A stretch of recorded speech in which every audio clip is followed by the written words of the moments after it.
Assalamualaikum warahmatullahi wabarakatuh. Waalaikumsalam warahmatullahi wabarakatuh. Tabi pun. Ya pun. Halo pemirsa, jumpa lagi dengan saya Anissa dan tentunya tetap dalam program Inspirasi Pagi bersama dengan TV One.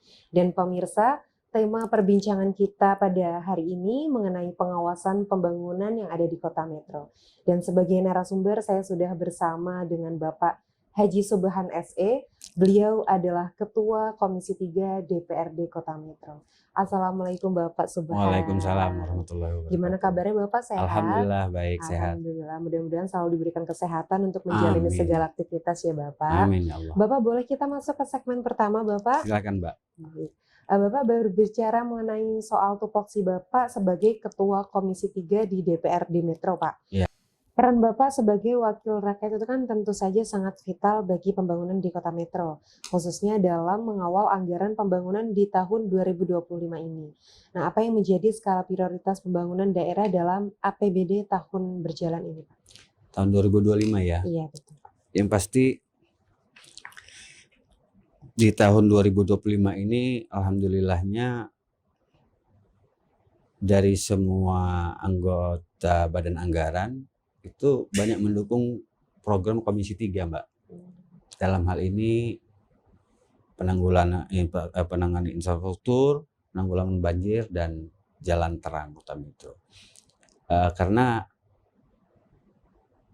mereka sama-sama merasakan di daerah pemilihan masing-masing, mungkin ya Dewan itu merasa memang sangat dibutuhkan perbaikan jalan karena hampir merata Mbak jeleknya, ya kan. Dan alhamdulillah kawan-kawan itu banyak mendukung untuk banyak pekerjaan di Kota Metro.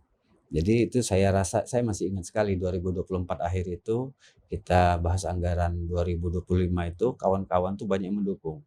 Kenapa saya bilang banyak mendukung program Komisi 3? Karena semua infrastruktur itu ada di Mitra Komisi 3, penanggulangan banjir juga ada di Komisi 3, penanggulangan tepat akhir sampah di 23 itu juga masuk di Mitra Komisi 3. Alhamdulillah kita sudah menganggarkan pembelian alat berat, ada ekskavator sama ada doser, itu untuk menanggulangi tempat akhir sampah yang ada di Karangrejo. Mungkin bisa dijelaskan progres dan tantangan dalam proyek infrastruktur utama yang misalnya itu perbaikan jalan maupun fasilitas publik.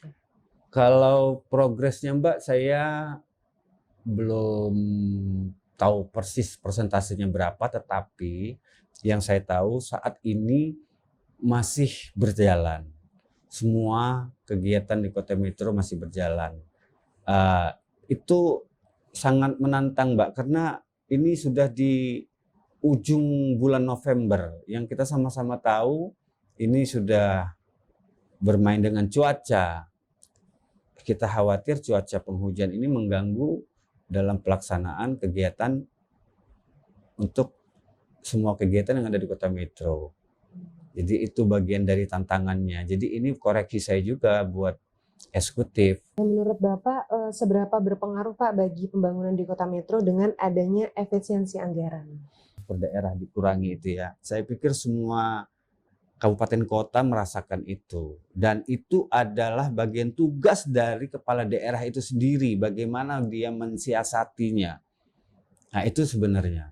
Bagaimana kepala daerah itu berkoordinasi dengan tim anggarannya untuk mengelola anggaran yang ada itu agar bisa berjalan. Ya kalau baik sudah nggak mungkin, kalau cukup sudah nggak mungkin. Ya, paling tidak berjalan sesuai dengan apa yang mereka bisa sesuaikan. Menurut saya ya Mbak. Jadi itu ada baiknya pertanyaan itu ditanya ke pihak eksekutif lah. Baik Bapak, terima kasih. Bapak sebagai wakil rakyat itu kan Bapak mempunyai tupoksi urusan yang dapat dibilang bersentuhan langsung dengan masyarakat ya Pak. Ya. Nah apa saja Pak tanggung jawab secara umum yang diemban oleh Bapak? Iya Mbak, terima kasih. Kami semua anggota legislatif saya pikir samalah berpikirnya. Karena kita mewakili masyarakat daerah pemilihan kita, sudah pasti dengan gregetnya Bapak Presiden kita beban tanggung jawab kami ini Mbak agar selalu berkoordinasi dengan Pamong. Yang kita himbau itu Mbak, jangan sampai ada warga kita yang kurang gizi, warga kita yang tidak sekolah, warga kita yang maafnya ngomong tidak bisa berobat, itu nggak boleh. Pemirsa jangan kemana-mana, kita akan kembali setelah jeda iklan berikut ini.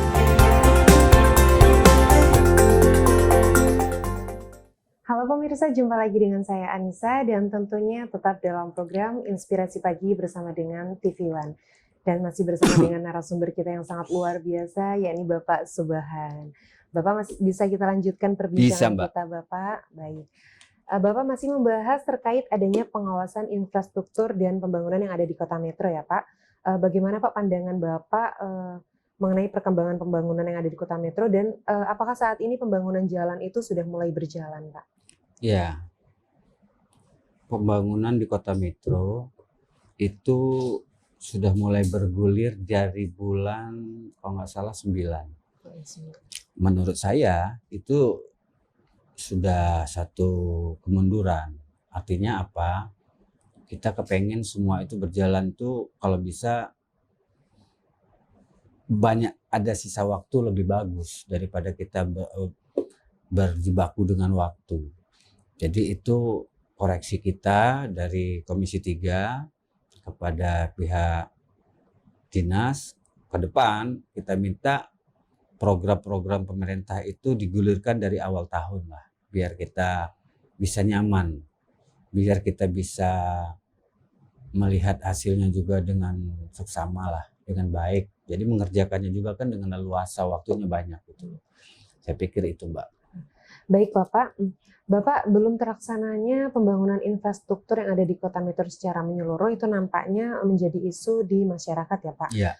Mungkin bisa Bapak sedikit memberikan pencerahan Pak kepada masyarakat agar masyarakat mungkin bisa bersabar menanti pembangunan yang sudah dinantikan seperti infrastruktur jalan dan penerangan jalan Pak. Ya, alhamdulillah sekarang lagi gencar-gencarnya semua kegiatan yang ada yang sudah diagendakan ya dari dinas.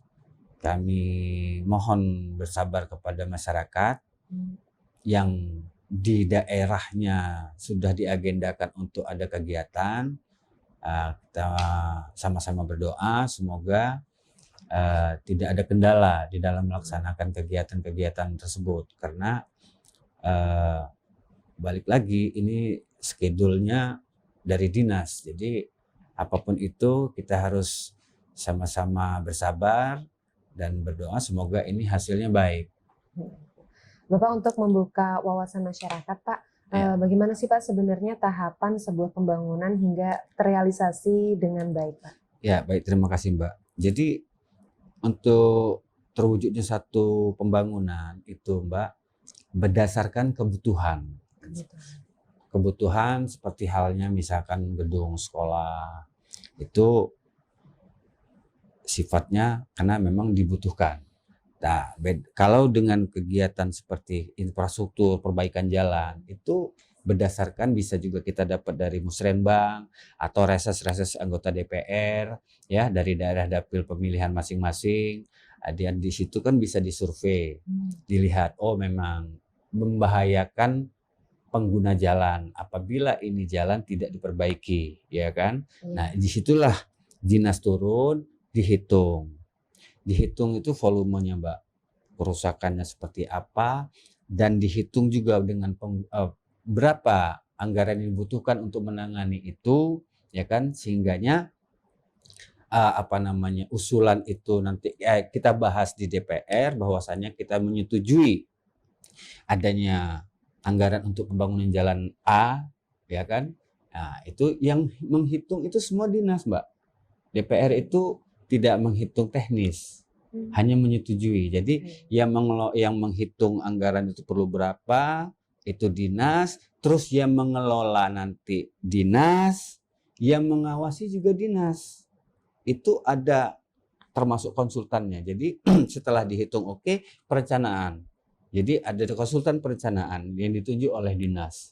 Dan perencanaan itu menghitung ya kan realnya yang dibutuhkan berapa. Oke, pada saat pelaksanaan itu juga nanti ada konsultan lagi, pengawas, beda dengan perencanaan. Pengawas itu mengawasi lah kegiatan itu sudah sesuai belum dengan yang sudah ditentukan di dalam RAB, kan gitu. Jadi saya pikir itu supaya masyarakat tahu bahwasanya sebatas itulah, seperti itulah perjalanannya suatu kegiatan. Bapak menurut kacamata sebagai anggota DPRD Pak, apa tolak ukur keberhasilan pembangunan di sebuah daerah Pak? Dan apa saja mungkin hasil dari pembangunan yang sudah menonjol yang saat ini ada di Kota Metro Pak? Kalau menurut saya ya Mbak, kalau keberhasilan satu kegiatan ataupun program di salah satu kabupaten kota itu apabila dia melaksanakan kegiatan itu sesuai jadwal. Menurut saya itu yang paling penting karena kita tahu lah Mbak, kalau sekarang aja masih di waktu yang sudah mepet ini masih kawan-kawan di pihak rekanan maksudnya berjibaku dengan kondisi cuaca ini kan menurut saya nggak kurang baik gitu loh. Tetapi sekali lagi kita himbau bahwasanya kami kepengen dan ini baik untuk wajah Kota Metro apabila program-program Kota Metro itu semua digulirkan di awal tahun. Karena kita tahu Mbak, kalau bisa itu diproses misalkan perencanaan sudah masuk di bulan 2, ya kan? Mungkin nanti realisasi atau tender ataupun apa itu bisa di bulan 4, jadi actionnya kan bisa di bulan 6 sudah bisa. Di bulan 7 kita sudah bisa bahas anggaran perubahan, kan gitu. Jadi berjalannya waktunya pas, bagus gitu loh, saya pikir itu. Bapak dari tadi kan kita berbicara mengenai pembangunan ya Pak. Nah sebenarnya prioritas pembangunan untuk Metro itu sendiri itu seperti apa sih Pak? Prioritas pembangunan? Iya. Yang sudah pasti Mbak sesuai dengan apa namanya program unggulan Pak Wali Kota terpilih ini kan Metro Jalan Mulus ya kalau nggak salah sama bebas banjir dan Metro terang benderang. Jadi itu Mbak. Jadi dengan kondisi sekarang yang kita sama-sama tahu berita nasional berkurangnya transport daerah ya itu PR berat juga buat semua kepala daerah itu untuk mewujudkan apa yang sudah dituangkan dalam visi misi mereka sebagai kepala daerah. Itu Mbak bagiannya mereka itu eksekutif itu seperti apa mensikapinya. Bapak perbincangan kita semakin hangat Bapak, Ya. namun sebelum kita memasuki akhir dialog, pemirsa jangan kemana-mana, kita akan kembali setelah jeda pariwara berikut ini.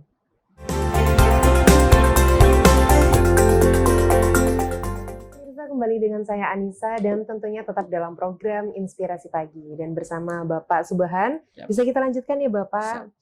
Bapak, di segmen ini kita akan membahas mengenai pembangunan yang menjadi skala prioritas secara umum. Menyoal keluhan masyarakat terkait pembangunan di Kota Metro yang kurang maksimal, Pak. Di satu sisi adanya pengurangan anggaran dari pusat. Itu bagaimana menyikapi hal tersebut, Pak? Iya. Ini PR berat, Mbak. Saya pikir semua kepala daerah pasti akan menemukan kesulitan menurut saya. Karena mereka akan merealisasikan janji-janji politik yang sudah mereka tuangkan dalam visi misi, kemudian kondisi yang seperti Mbak maksud tadi, keuangan banyak terpangkas kan dari transfer. Nah itu kita juga sangat meragukan bisa terrealisasinya untuk tahun berjalan ke depan. Tapi kita belum tahu juga, siapa tahu ada kiat-kiat khusus dari para kepala daerah, terkhusus Kota Metro, akan mensiasati atau ada ide-ide lain nanti di tengah jalan kita semoga saja ada. Karena kalau dengan kondisi yang ada sekarang Mbak, sulit untuk bisa mewujudkan, merealisasikan janji-janji politiknya di tahun 2026 mendatang. Saya pikir itu.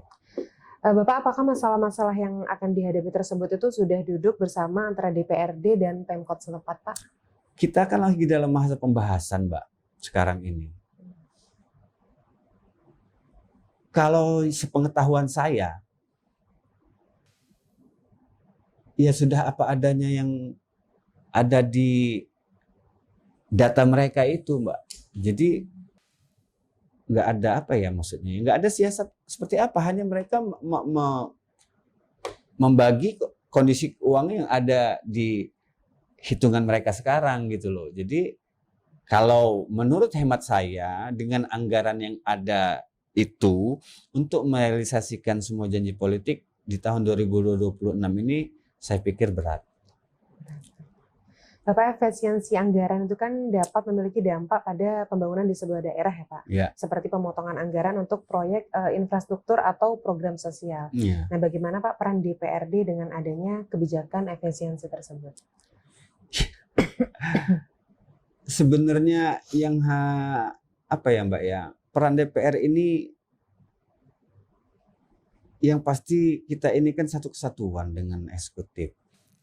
Tetapi kan yang punya anggaran sana. Jadi kalau memang mereka, ya maaf ngomong Mbak, ini loh Mbak, kita hanya adanya uangnya segini, tolong kita kelola bersama. Tetapi kan kita sama-sama tahu, yang wajib-wajibnya saja Mbak, itu sudah nggak mungkin ditawarkan, sudah jelas. Mulai dari gaji, ya, itu harus sampai gaji 14, itu harus masuk itu dalam 1 tahun anggaran harus, ya kan? TPP, tunjangan penghasilan pegawai segala macam.